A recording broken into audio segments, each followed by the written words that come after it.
Good morning. Y'all can be seated. Thank you.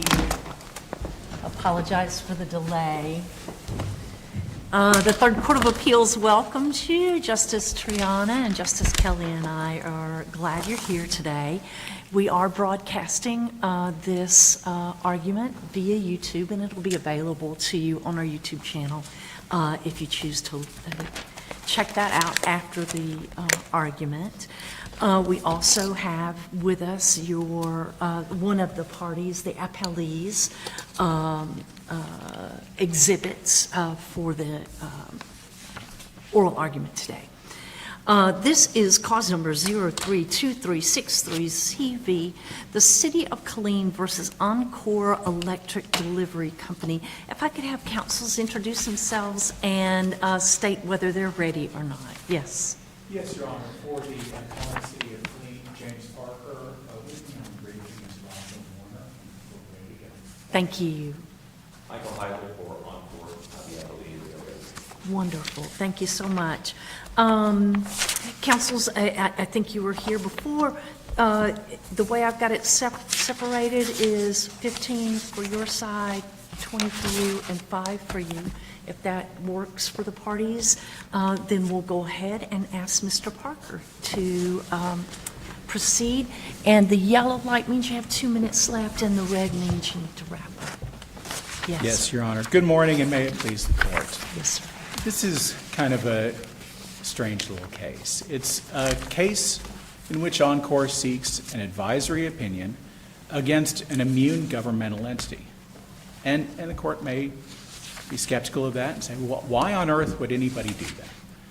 Well, Encore tells the Court in the very first paragraph of its summary of its argument, when apparently there are cities right across this state that are contemplating initiating condemnation proceedings of streetlights that are owned by Encore. I think that may speak ill of the service that Encore is providing on its streetlights, but regardless, apparently that is a business risk that Encore sees. And so to address that business risk, to forestall that multiplicity of condemnation proceedings that it foresees coming right across the state, it decided, let's pick out one city, go down to the courthouse, get a preemptive injunction, and then we can hold that up across the state to all these cities and say, no, y'all can't do that. Here's the injunction to show you. Well, the problem with that plan, it makes great business sense. I certainly concede that. But it makes no legal sense because that lawsuit is non-jurisdictional. And the district court should have dismissed it for lack of jurisdiction for 3 reasons. First, it's not ripe. It's not ripe until the city council votes, as it's required to do under the government code, to initiate a condemnation proceeding. Second, the city's immune, and there's no applicable waiver of the government of that governmental immunity that's ever been recognized, and certainly nothing in statute. And third, this is not a case that the district court could allow Encore to replead as an ultra-virus case or anything else, because fundamentally, condemning the streetlights, if the city council had voted to do so, would be within the city's condemnation authority under Chapter 251 of the local government. This is a unique condemnation. I used to do condemnation law for the county, and most of the time in condemnation, I'm going to condemn your, roadside pasture or your business, and I'm going to expand the road. A whole different use for the property. In this instance, what Encore is accusing you of is, in essence, stealing their business. You're going to go condemn their streetlights, and then you're going to run their streetlights. You're not going to put a road over their streetlights. You're not going to do anything like that. So how do you respond to this is just your run-of-the-mill condemnation? You're really just trying to take their business away, aren't you? Well, no, Your Honor, because the city hasn't decided to do anything. The city is the city council. But your letter said we will file condemnation proceedings, and that was a city letter, right? Sure, Your Honor. That was a letter sent by city staff. Right. And now it said we will, but this is exactly the point where we were in the TMPA versus Johnston case. And that is the Black Horse case. And this is, it's not a letter, let's be clear about this letter. It's not a letter that initiates a condemnation proceeding. It's an offer letter. It is an offer letter that says, we offer to buy your streetlights for, I can't remember the amount of money, it was $700,000 or something along that lines. And if you don't sell to us, we'll do this. But it is only an offer letter, and that offer letter is required to be sent under Section 21.01113 of the property code. But fundamentally, that's all it is. To begin condemnation proceedings. In condemnation proceedings, that's right. Right, and so, I mean, the city could be doing business otherwise and send out an offer letter that's not governed by the property code, but y'all took 3 acts. Correct. That were specifically identified to march down the roadway of condemnation. That's right. They are down the road, but there is one critical step that has to be taken, and that is the vote of the city council to commence the condemnation proceeding. And this was the critical point in the TMPA versus Johnston case, because in that case, TMPA, which is another entity with eminent domain authority, had gone down the exact same path. They had sent over the offer letter. They had sent over the landowner bill of rights letter that's required by the property letter. But there's that critical step required by Chapter 2206 of the Government Code that says that the governing body must vote in an open meeting to initiate a condemnation proceeding before a condemnation proceeding can go forward.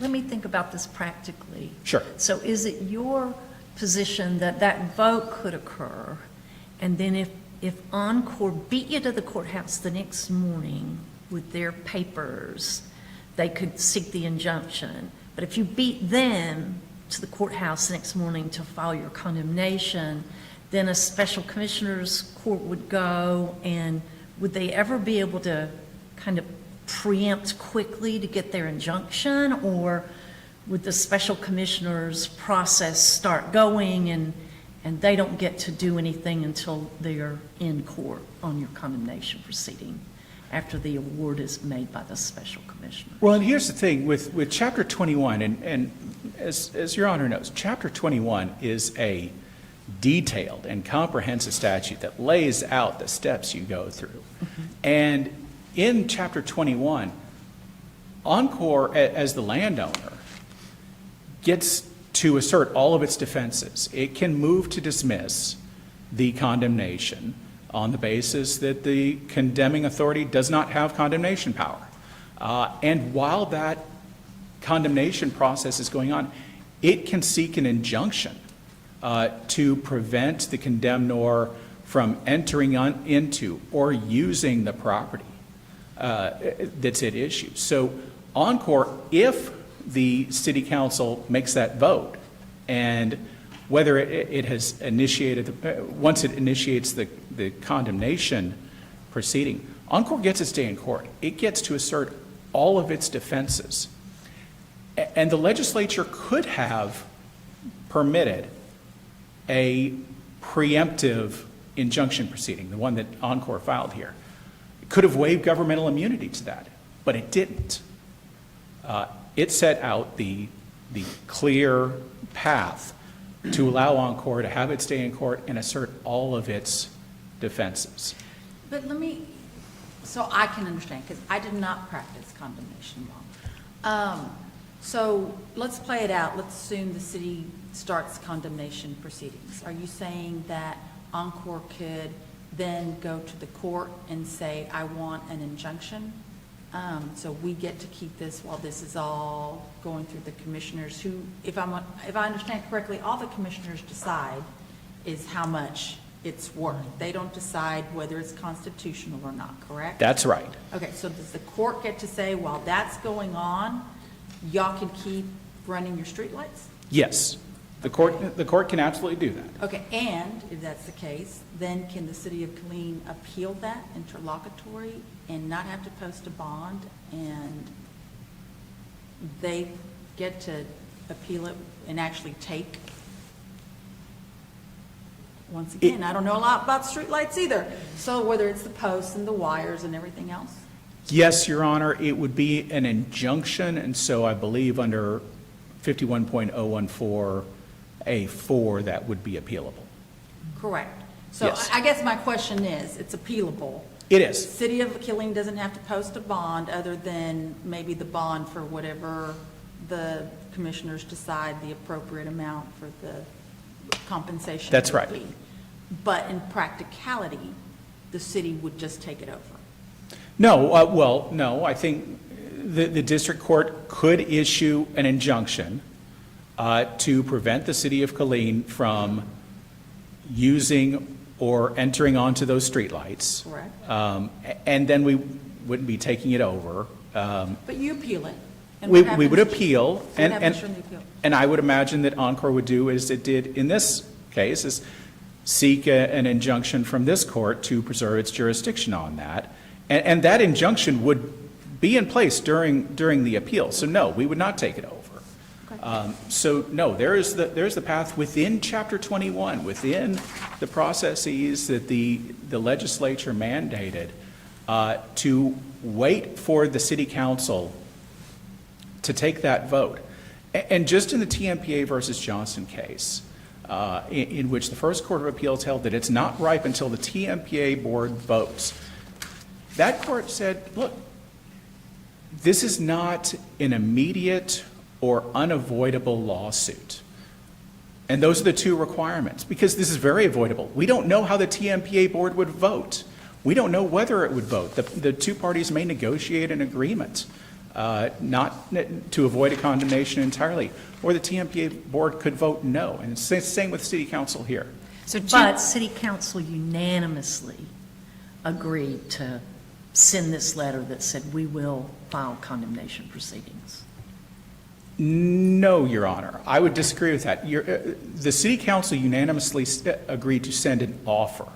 And if Your Honor goes back to the video and the minutes of that meeting, which is cited in Encore's brief at page 28, actually, and you go through, if you skip through to an hour, 40 minutes, I actually looked at it this morning, so I know exactly where the court should start looking. And there's a colloquy between council and the city manager. And the city manager is very clear that this is just an offer letter. This is an invitation to negotiation. And the city manager says, I'm not asking you to authorize a condemnation proceeding here. This is not a vote to initiate a condemnation proceeding.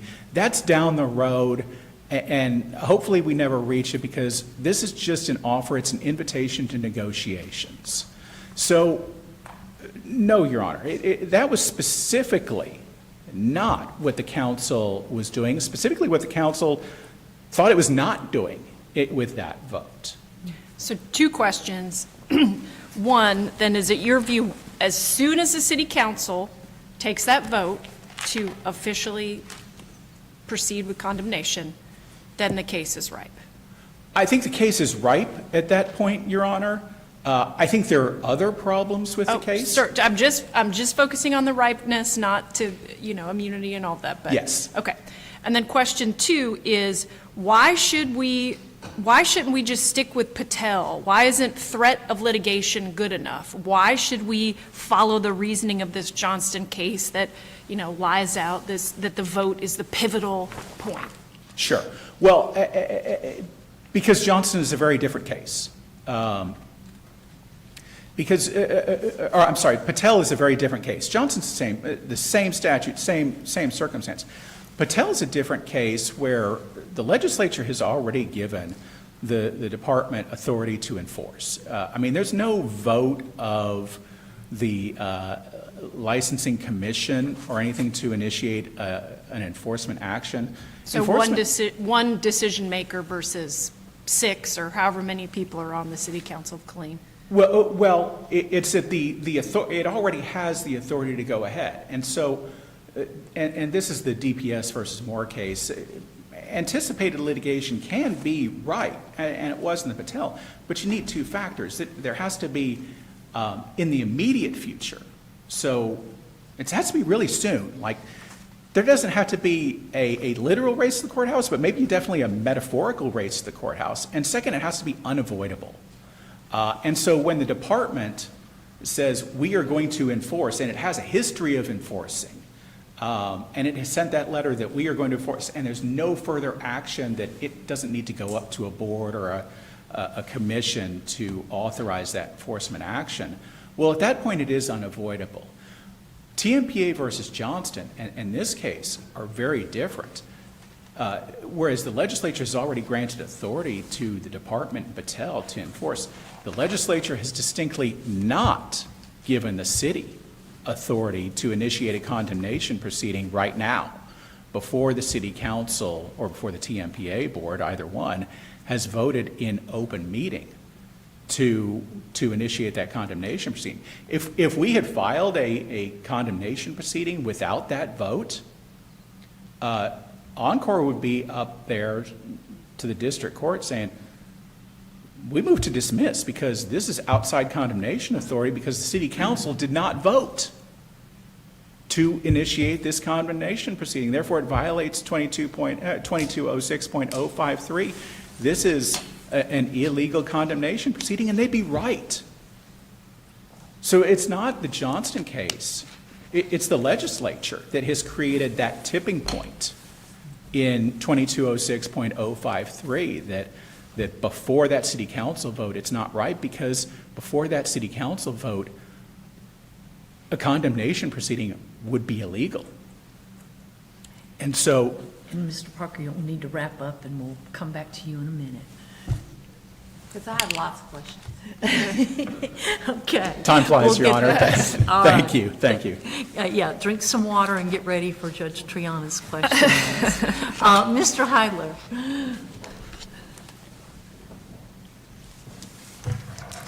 Thank you, Your Honor, and may it please the court, Michael Heidler for Encore. Your Honors, Encore's claims are right, applying the legal standards in the Texas Supreme Court's Patel decision. In that case, the state agency argued that a suit to enjoin it from bringing an enforcement action was not right because the agency had not yet brought the action.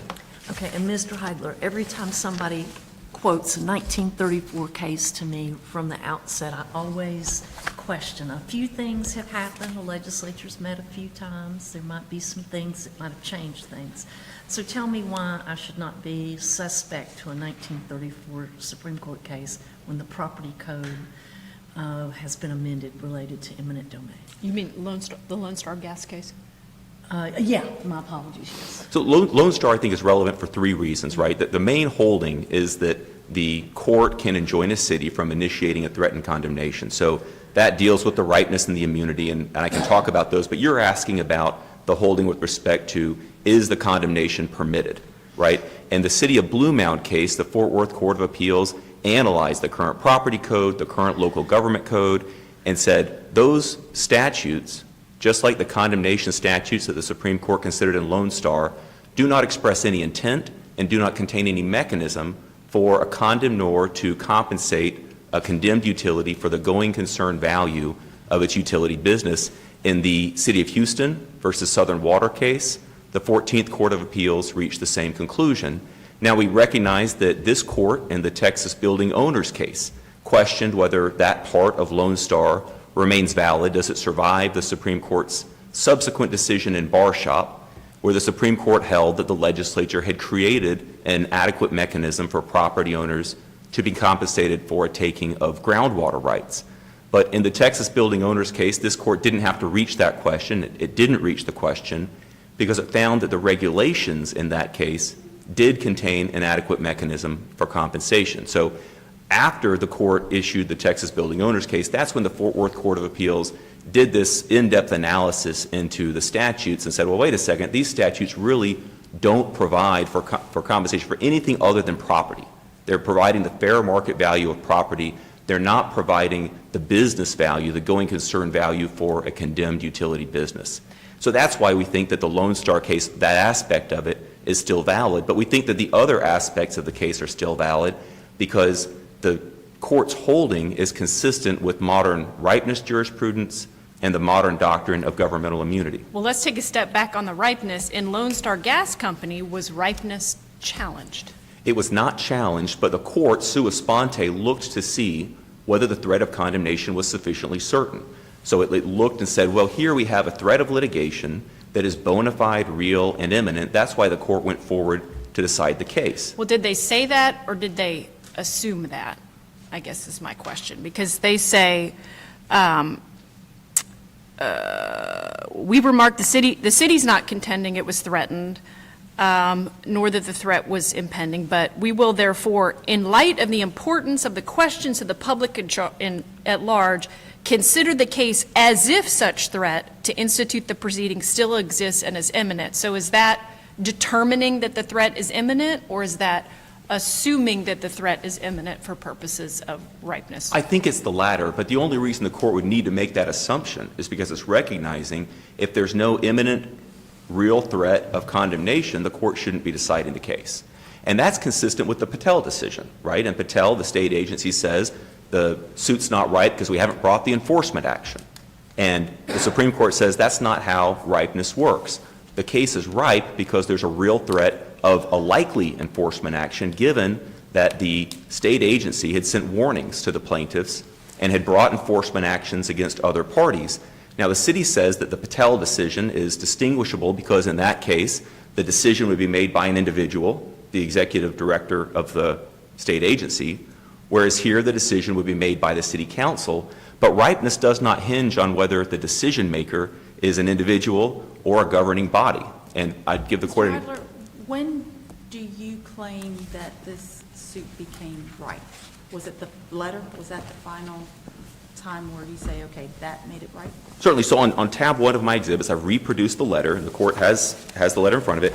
In the letter, the city says unequivocally, quote, "It is necessary for the city to acquire this property. Therefore, the city will proceed to file a condemnation suit under state law should an agreement not be reached." So the very first thing we get from the city is this express threat where the city says, we are going to condemn your streetlight system. But we didn't seek an injunction at that time because, as Mr. Parker notes, the threat of litigation must be pretty immediate. And so we waited. We waited until the city went through all the requirements of Chapter 21 of the Property Code, and I've summarized those steps on tab 2 of my exhibits. The city sent Encore this initial offer letter. It not only did it make an express threat of condemnation, but the city attached this appraisal report that it had spent some time commissioning at a price of nearly $200,000, and these detailed conveyance documents showing exactly what the city wants to take. So we're pretty far into the process at this point. Then the city sends this landowner's Bill of Rights. It's all about condemnation. The first sentence states, I don't have it in front of me, it says something along the lines of, this landowner's Bill of Rights applies to any attempt to condemn your property. Then the city sends Encore a final offer letter, just like the Property Code requires.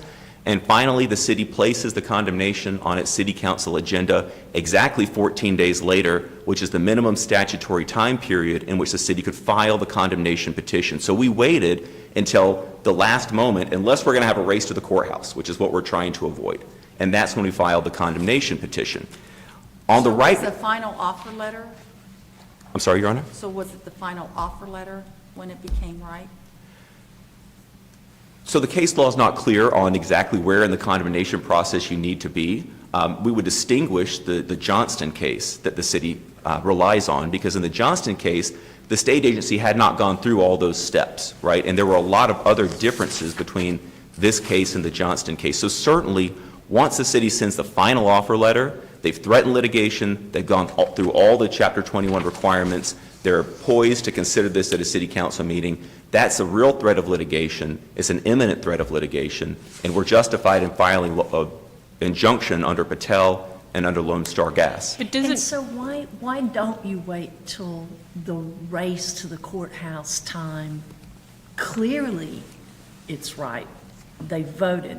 I mean, let's imagine council members are elected. Maybe one of them knows that they've got an opposing candidate that's coming after them, and they're coming after them because they've said something about these streetlights, and so there's a change of mind and heart, and they don't vote to condemn, and we've gone through all this. and that you were never at risk of being condemned in the first place, because one or two city council people that are on the ballot in another year have got opposing candidates that are coming after them because of this alleged taking of streetlights threat or potential. So why don't we wait and do what we were talking about earlier, is you bring all that in the condemnation case?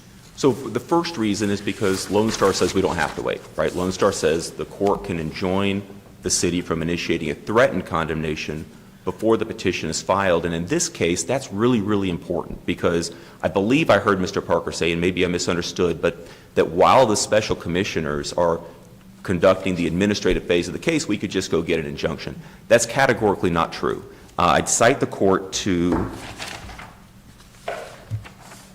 the In re Lazy Water District case from the Texas Supreme Court in 2016 at 493 Southwest 3rd, 538, Penn Site 542. The court essentially says that courts don't have jurisdiction over the administrative phase of the case. They have to be hands-off. So the special commissioners would issue their award. At that point, the city could immediately deposit the award amount in the registry of the court and take possession of the streetlights. We would not have an opportunity, at least there would be a race to see whether we could file an injunction and get a TRO before the city could take possession.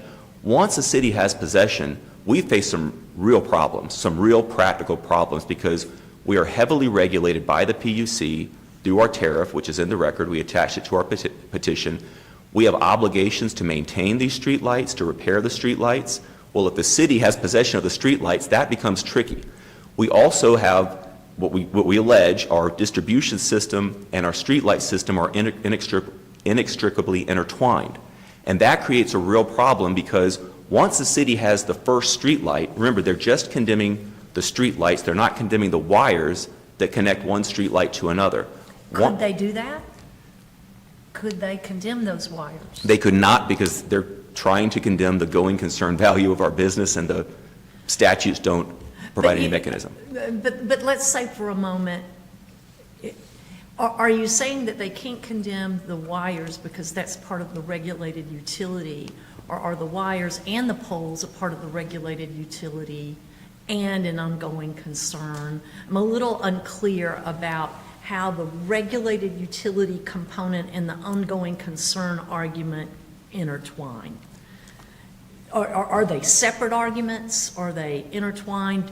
They can't condemn a public utility that's regulated. Yes, the streetlight system is a regulated utility. We allege in our petition that the PUC regulates Encore streetlight operations and rates through a tariff. The tariff's attached to our petition. It does regulate streetlight operations and rates. And so it is a regulated utility. Conceptually, it's distinct from our TDU, our distribution system. Physically, it's not. Physically, they are inextricably intertwined. And so once the city has the first streetlight, our tariff would prohibit us from operating the wires that connect one streetlight to another and that may feed into our distribution system. And so we allege, and the court in this procedural posture accepts our allegations as true, and this is a point I need to make really clear. There are a lot of statements I hear about what the city is planning to do and hasn't done and what they could do. In this posture, because the city did not introduce any evidence, the court accepts Encore's pleaded factual allegations as true, and we allege that once the city has the first streetlight, portions of our distribution system and our streetlight system would be inoperable. And that's a factual allegation that the court accepts as true of this posture. So for them to come and take possession of the streetlights creates really big practical regulatory problems for us, which is why we've decided to move under Lone Star Gas to get a preemptive injunction before all of this occurs. So, under that theory, would they even be able, if they don't own the wires, would they even be able to use the streetlights? No, Your Honor. They would have, the first streetlight in the series would receive electricity. After that point, we would be prohibited, it's tricky, we'd be prohibited from operating the wires behind the first streetlight, but the wires are there, and we would own them. And so initially, we'd be in violation of our tariff, right? And then we'd have to decide, what do we do about that? Well, and that's my question. So is it possible, or is it not possible for y'all to say, okay, from here on, you can't, go ahead, go forward with your poles and your streets, and, I'm sorry, your streetlights, but could they use the electricity through the wires, or could y'all prevent them from doing that?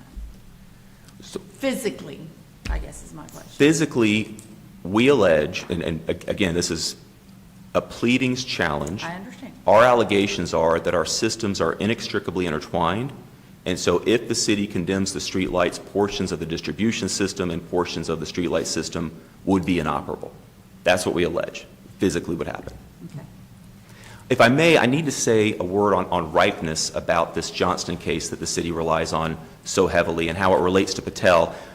Before I get to Johnston, let me address the Cosmopolitan condo case that we cited in our brief on page 25, because this is a case that is similar to the Johnston case in some ways, and that there was a claim to bar a homeowners association from bringing litigation, and that claim was ripe even though a homeowners association can act only through its governing board, and that's in the property code at 82102A4, and the board in that case had not voted to approve the litigation. In fact, the court tells us that just the opposite was true. The board had voted that it would not authorize the litigation. Nevertheless, the claim was ripe because the evidence showed that the HOA was still seriously considering filing a lawsuit. So what mattered for ripeness was the serious threat of litigation, not the technical formality of how has the board voted. And so the city then cites the Johnston case, Texas Municipal Power Agency versus Johnston, where the court did hold that a vote was required before the claim would be ripe. But in Johnston, the claim, the potential condemnation, was hypothetical and contingent because the state agency had introduced evidence that it had not decided whether it would file a condemnation petition, and it had not determined any public purpose or necessity for the condemnation. Those aren't the facts we have here, okay? We've looked at the letter from the city, the very first letter where the city says it is going to file a condemnation petition. We've also looked at the letter where the city says it is necessary to acquire this property. I heard Mr. Parker say that letter is just by city staff, and we don't know if the city council just approved an offer or approved the letter.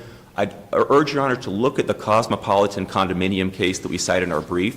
In that case, the president or vice president of the HOA sent a threatening letter, and when the recipient of the letter, the developer, sued to stop the litigation, the HOA said, well, wait a second, that person wasn't speaking on behalf of the HOA, she was speaking in her individual capacity. And the court said, this is a plea to the jurisdiction. We draw all reasonable inferences in the non-movement's favor. We liberally construe the petition. You don't get to come in and deny that the person who sent the letter was acting on your behalf. And this letter, you know, it has all the markings of a letter approved by the city council. It's on city letterhead. It's signed by a city executive. I think there's a reasonable inference that the person who sent this letter had actual authority from the city to send the letter threatening the litigation. Also, in the Johnston case, I'd point out the agency had not gone through all the requirements of Chapter 21. Justice Tarani, you mentioned where is the claim ripe. In that case, they had not completed the final step of a bona fide offer. They hadn't sent a final offer. But in Johnston, they don't say that that's the reason that it's not ripe. I mean, aren't they pretty clear in Johnston that the triggering act for ripeness will be this vote from city council? They are, and let me make 2 points about that. The first one is Johnston is factually distinguishable. On that case, it's possible that you would need a formal vote because you didn't have an express threat of condemnation followed by completing all the requirements of Chapter 21. So it's perhaps reasonable for the court to say on those facts, yes, you would need to have a formal vote. But Johnston, I believe, also conflicts with Patel, because Johnston not only says you have to have a formal vote, it says it won't be ripe until you file the petition. But if you look at Patel, Patel's ripeness standard doesn't turn on formalities. It's a flexible, practical test, have the facts sufficiently developed so you can see that litigation is likely. The government is likely to bring litigation. And in this case, the facts are developed enough, right? This case is like Patel, where the facts are sufficiently developed that you can see the city of Killeen is likely to file a condemnation lawsuit. Otherwise, they wouldn't have sent this letter, they wouldn't have gone through all these proceedings, and we wouldn't have had this case on file for 2 years. They've had 2 years to decide if they don't want to bring litigation not to do it, and they're still fighting this. I think there's a strong inference that there is a real threat of likely litigation in this case. So I'm sorry. I'm sorry. I was ready to move from ripeness. Okay, go ahead. You're not. Move from ripeness. So let's just assume we agree that it's right. And let's just assume that we agree with the argument that they're not just they're not just condemning your streetlights, that they're condemning your whole system, like the chief said, your business. Why doesn't the authority provided by the Texas Local Government Code 552.002B give the city adequate eminent domain authority to condemn it? Because that provision refers to condemning property, as opposed to business value. Well, it says, the municipality may use eminent domain authority to appropriate real property, rights of way, or other property as necessary to own and maintain an electric lighting plant. So you're saying it's got to be, it can't be value for value, I forget what we say, going concern value? That's exactly right. So look at the Kimball Laundry case, where the government had condemned a commercial laundry facility during World War II. And the United States Supreme Court says, when you condemned the facility, you took not only the property, you also took the trade routes. Those are the customers. Okay. Well, here, Encore's customer, retail customer under its tariff, is the city of Killeen. The tariff is not a contract, technically. It's a regulatory instrument. It has the force and effect of law, but it serves the purpose of a contract between Encore and its customer, the city of Killeen. It establishes Encore's service obligations, the rates it can charge, the rates the city can pay. And through this condemnation, the city is trying to take that away from Encore, that going concern value, the ability for Encore to earn an income from its streetlights above and beyond the market value of the physical assets. In fact, that seems to be the whole purpose for this condemnation, is to take the going concern value of Encore streetlight business away from Encore so that the city can operate the streetlights. And let me point out, he said something about there's an inference about our service. This is a pleadings challenge. If the city had wanted to offer evidence that our service is inferior, that our rates are too high, they could have offered that evidence to the trial court. We would have rebutted it. There is no evidence along those lines. What we plead is that we had a rate case. The city had the opportunity to challenge our rates and services, and they didn't do so. How do you address the city's contention that you can, I understand, we're all talking about the race to the courthouse, but that under just the regular condemnation, chapter 21, y'all can file for that injunction in the trial court. If they appeal it, then you can come to us and ask for temporary relief as an injunction. Why should this not just proceed under the regular? So two reasons. First, part of the regular course of proceedings is Lone Star Gas, right? It's the Texas Supreme Court opinion. It says we can get the injunction before they file. And if we wait until they file the condemnation petition, there's a period of time where courts have to be hands-off.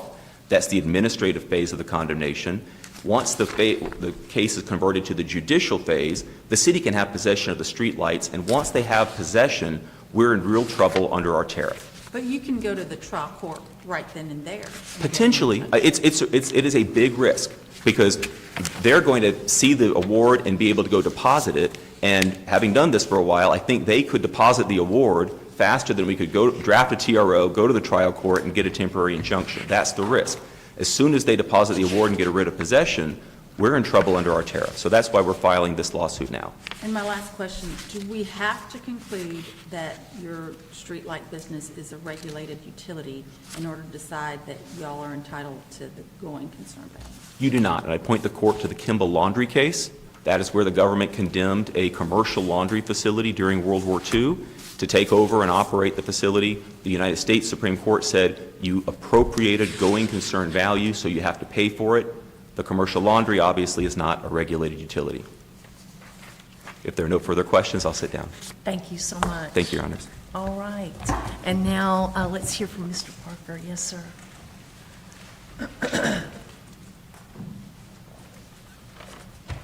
Thank you, Your Honor. And to go back to the most immediate question from Justice Triana, no, I think under Texas law and under the Texas Constitution, you do have to find that this is a regulated utility. That's the Lone Star Gas case, and then that's the City of Blue Mound versus Southwest Water case, is that there are three requirements for that Lone Star Gas exception. First, that it's a regulated utility, and we all know what regulated utilities are. It's gas under the Gas Utility Regulatory Act. It's electricity under PURA. It's water and wastewater under the Water Code. Streetlights are not a public utility, it's a public service.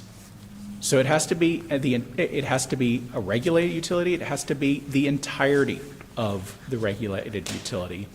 And third, it has to be taken over for the purpose of running that business, and that kind of dovetails with it being a regulated utility. Here, we wouldn't be running the streetlight business because for us, for the city, it's a public service. It's not a utility. Nobody gets a streetlight bill at the end of the month, like you get a water bill or a gas bill or an electricity bill. So there are those three requirements under Lone Star Gas that creates that narrow exception to the city's condemnation authority that Your Honor referenced in the local government code. And that's under Texas law. It's three requirements for that one exception under Lone Star Gas, and you don't have any of those three here.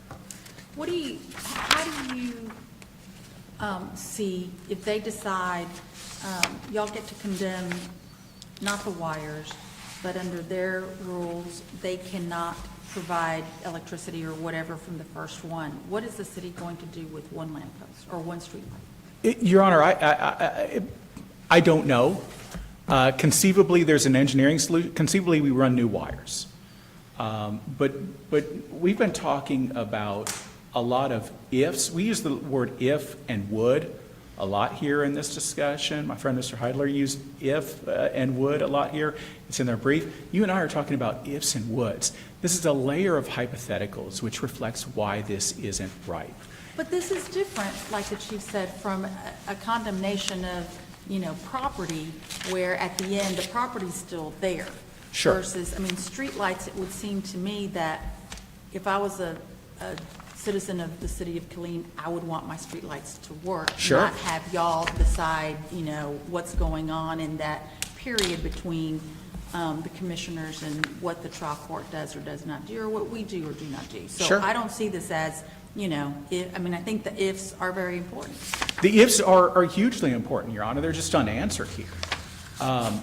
If the city council votes to condemn, at the same time, it's going to have to do a number of other things. It's going to have to figure out, is this necessary? And it's going to have to make a finding on necessity for the condemnation. It's going to have to state the public use. It's going to have to say, okay, and here's the wiring solution and how we're going to figure out how to make this whole thing work from an engineering standpoint. And if the city council thinks there's merit to this Lone Star Gas issue, by the way, there is a solution to that as well. The city council can provide the city can amend its charter to provide going concern compensation. That's actually a possibility that the Lone Star Gas case holds out, that the city of Fort Worth in its charter didn't allow for going concern compensation, but presumably a city in its charter could and provide that compensation, which would make that compensation and that compensability then constitutional and would bring it back within our condemnation authority. So, but those are layers of hypotheticals, all contingent. How do you reply to the Kimber Laundry case where the court has said, no, it doesn't have to, one, be regulated utility, and no, going concern value, the government can't do that? Well,